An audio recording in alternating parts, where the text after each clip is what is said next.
Testing, got it? All right. Today I'd like to talk to you about a really critical issue in the early part of recovery. And that's coming clean with your partner or your spouse.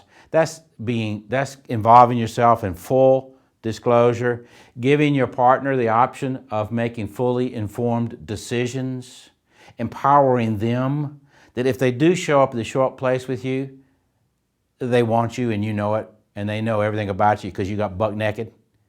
Now, I know we talk about that. I don't mean to offend anybody, but bottom line, that's the point you're doing. You're getting naked in front of somebody, and you're saying, this is who I am. This is what I've done. This is who I am. And then that person either has a choice to accept you or not. You're giving them, and you deep in your spirit, you know you're giving this person full disclosure. This is who I am. And if they choose you, you know you've been known and you've been chosen. And that is something deep within all our hearts. I'd like to go over just some reasons why and what we're doing and why am I pursuing this, because I know that out there are some 12-step traditions and treatment programs that don't encourage this. Part of the reason for that is that it increases the pressure on shame. Shame drives the addiction. They're afraid you're going to relapse. And their goal, which I don't slight them for it, it's not against them or judgment against them, they want you sober. What we push for here in Show Up 365 is that you move on through sobriety on into authenticity, into intimate relationship. So that's where I'm pushing you, and I do push, and I recognize this, and so I'm going to admit it right up front. This is why I do this. The disclosure is about allowing another to make a fully informed decision to choose you, and then you know it. You know that this person knows you, knows everything you've done, everything about you, and they still choose you. That's a really great feeling. Now, so we're going to talk about that. Now, first of all, I'm going to go through the why for disclosure with your partner or spouse. And also, next week, I'm going to go through that with children, as why you would do that with children and how to do it. Then I'm going to go through how-tos, how to disclose, how not to disclose, and then what to disclose. I think it's very important to know what should be disclosed and what should not be disclosed, no matter what the partner or spouse is demanding or expecting from you, or when we get to the children. You know, it's very important that you disclose properly and the right things to disclose, okay? So we'll go on with that. Now, part of disclosure is getting you out of the bushes. The thing about non-disclosure is basically you're hiding in the bushes, and you're hiding in the bushes because of shame. Shame, we know, drives addiction, because the shame creates this loneliness, this pain inside, either emotional, psychological, and we're going to medicate. Now, and that makes it impossible for us to come to the show-up place. Even if you've stopped acting out, but if you still hide secrets, you're still here in the bushes because the secrets are saying that if this person knew this about you, they wouldn't love you. They wouldn't want you. They wouldn't like you, and they're going to judge you. And so the message of shame is hide, keep the secrets. And what I'm saying to you is if as long as you listen to shame, you're going to live here in the bushes and you'll never experience authenticity. You'll never experience that kind of intimate relationship. So I'm inviting you to come to the show-up place, get buck naked at the show-up place, and allow that other person in your life or persons in your life to make fully informed decisions of whether they're going to accept or not a relationship with you. All right, now the why to this whole thing. You know, why do I disclose? Well, first of all, without disclosing, you're never going to have an authentic relationship. You're going to still be down in those weeds. You're still going to be hiding. The thought in your head is going to be, well, if she or he knew this about me, they really wouldn't be in this relationship with me. And you're going to continue to hide. You're going to continue to struggle with shame. You're going to continue to struggle with the messages in your head that I'm not enough, that I'm not worthy, that I'm not lovable, that I'm not wantable, or I'm likable. And the list goes on. Because when you give place or room for shame to grow in your life, it will always come with messages. And those messages will always be about you. And they're awful negative ones that cause us to run to the bushes and run away from a relationship. The next one is that it's moving you into vulnerability. I don't think that we can ever get to authenticity without being the willingness to be vulnerable. And yes, it is scary as all get out. You know, bad things can happen there. People can leave you. People can choose not to like you. That's true. But until you come out of the bushes, you don't know whether they will or not. You're still in a concept of realizing, I don't know if I'll be rejected or not. I don't even know if I'm accepted or not. And you're the one that knows this, because the other person at the show-up place may not know you've been deceiving. So yes, it creates vulnerability, but I believe that's the only route to authenticity. And the next thing is to bring you to intimacy. In other words, without coming to the show-up place authentic, without being fully disclosed, without risking and taking the vulnerable option of showing up buck naked, you will never experience a relationship of intimacy. And bottom line, that's the driving force behind what I am doing here, is to encourage each of you to pursue intimacy with yourself, with your higher power or God, with your partner or spouse, and with your children. It's time to get out of the bushes. Now, and then shame reduction. We know that shame grows exponentially, like in a petri dish almost, through three things that Dr. Brene Brown talks about. She says that shame grows through secrets, silence, and judgment. Bottom line, this is the antidote for allowing shame to grow, because you're going to get yourself out there, and you won't give place for the shame to grow and to continue to cripple your life and cripple relationships. I believe that living in authenticity, taking the risk and being vulnerable and having intimate relationships reduces shame.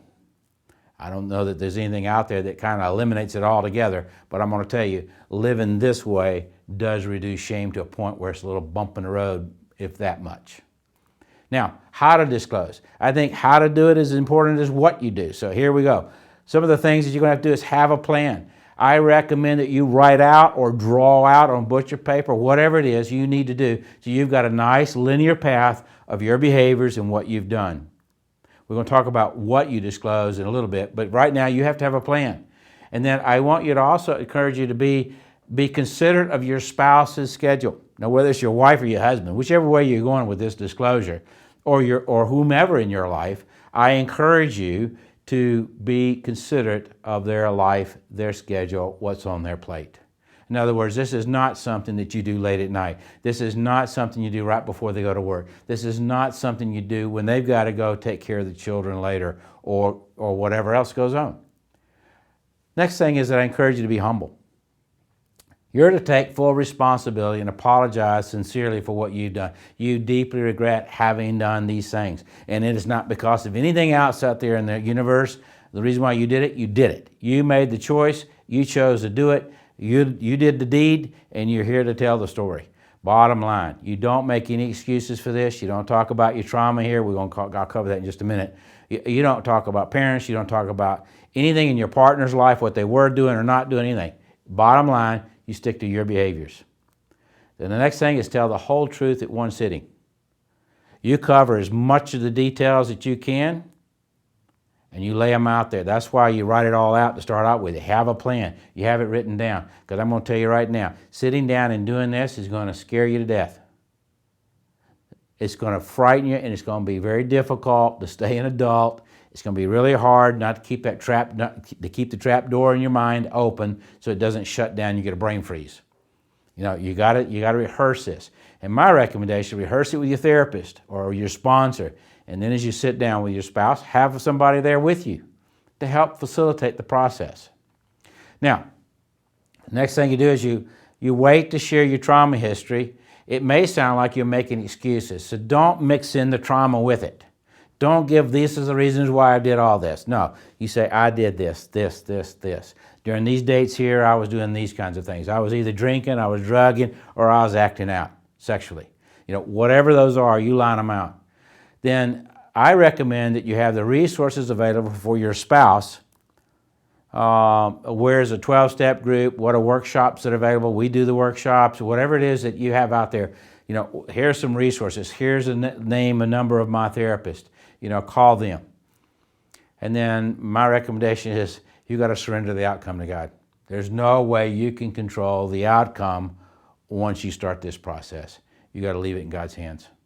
Let it go. It's a first step issue. You can't manage or control your partner or spouse's feelings or emotions. You just got to let it go. Let go and let God. Now, what do you disclose? This is as important as anything else. You need to disclose the nature of the acting out, just the nature of the acting out. If it's been pornography, fine, pornography. If it's affairs, then it's affairs. Is it sexual affairs? Is it emotional affairs? I mean, has there been the flesh line has been crossed? Have you had sex with prostitutes? Have you some kind of form of sex for money? Have you had sex, same sex or opposite sex? You know, what kind of acting out, how, and then there's how much and how many or how long the acting out is incurred. They need to see a timeline. Part of what you're doing here as you disclose is that you're giving them a timeline that they're beginning to match up what what's the facts that now are in their head and what their gut has been telling them all along. Part of this process is that they're connecting their gut with their factual stuff and history. It begins to help them feel saner because their gut's been screaming all along. Something's not right. Something doesn't measure up. Maybe they've called your hand on things in the past. Maybe they've confronted you about things and you've lied through your teeth about your drinking, your drugging, or your sexual acting out. Whatever it is that you've been lying about, their gut's been telling them, you know, look for this, look for this. If you don't clarify all of this here, you're going to have a hard time building trust in this relationship in the future because the gut and the head's not going to match. Most often, partners and spouses have said to me many times, I don't know how many, countless numbers of times, when they say, it finally made sense. Now, they don't like it, but they sit there and say, well, I don't feel so crazy. This makes sense. I finally my guts begin to say, yes, yes. And my head's going, oh, okay. So that time I was confronting you, that time I asked you about this, you were lying to me. My gut was telling me the truth. Now, that's a huge piece of that trust building because they begin to trust themselves too. And that's a big deal around trust building. Now, the consequences. What does it cost you? You know, especially health issues, job loss. Is there any pregnancies out there? Is your wife or your spouse going to have somebody, now I'm saying wife here, or partner, because bottom line, it's kind of hard for the women to be pregnant and not know that they're, you know, whose it was. A lot of times, though, that the men don't know this, or there's somebody out there that's get pregnant. You don't want somebody to come knocking on the door and say, "May I speak to Daddy?" And your spouse doesn't know who they are. So, bottom line, you know, you need to have that straightened out. Now, also with any job losses, you know, did you lie about some of the job losses that you had? Have you lost your job because of your internet porn or your acting out or your sexual harassment charges or whatever else? Your wife or your spouse needs to know those. They have a right to understand how much this has cost them. Now, they also need the identity of the acting out partners if they're known by your spouse. Now, if there are names that are out there that they don't know, then it does not help your partner or spouse to know those names. They need to know if they're going to bump with them, if they work with them, if they're a friend of theirs, if they're a kin of theirs or something like that, or if they're in the church together, in the same Sunday school class or the choir or whatever else it is. They need to know that is this person an acquaintance or a friend of mine that you've had an affair with, you've acted out with. They have the right to know because now they've got to make a decision. What do I do with this friendship? How do I deal with this? And they have a right to know this. Now, the other one is there any acting out that's occurred in your home or in y'all's bed? Your spouse has the right to know if this is something that's a problem that, you know, they need to make an informed decision. Do I keep the bed? How do I handle this? What do I do about it? That kind of thing they need to know. Has their personal space, their sanctuary been violated?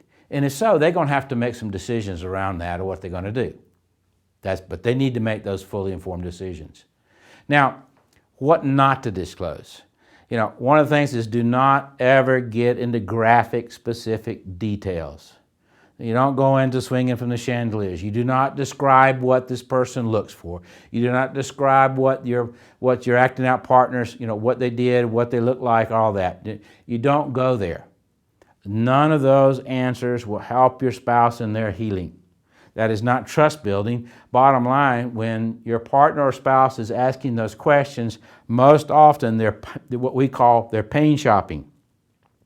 They're comparing himself or herself to some other acting out partner to find out whether they measure up or not.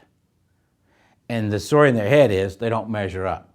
Now, that's a shame message. That is not about, you can't help them by adding more shame to it or colluding with the shame message that's already in their head. Those kind of answers don't help anybody get anywhere.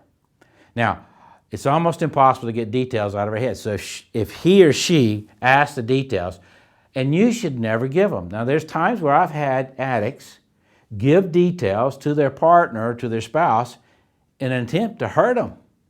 You know, and the spouses, if you're watching this, you know, I just encourage you, don't listen to it.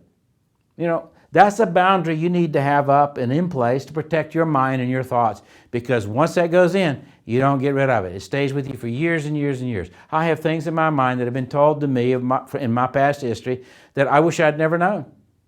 I mean, they're still here today. They don't bother me today. I've worked through them. I've done my work, my trauma, my recovery work around it. But bottom line, those messages will never leave.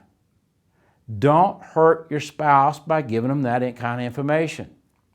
Now, the addict's typical disclosure path is this.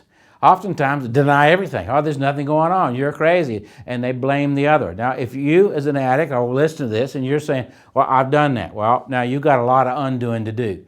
Then oftentimes addicts will disclose what you think, you disclose what you think you can get away with. That's typical addict thinking. You know, I'll tell you just enough, but I won't tell you everything.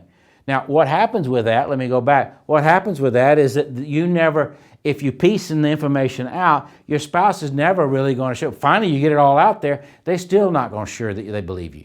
And the reason why is that you've been piecing, oh yeah, that's everything. And then you come back a little later and tell them more. Oh yes, that's everything. Go back and tell them more. Oh yes. Eventually they're going to say, well, no, you've been doing this too many times. I don't believe you've ever told me the truth. And then by that time, you probably have.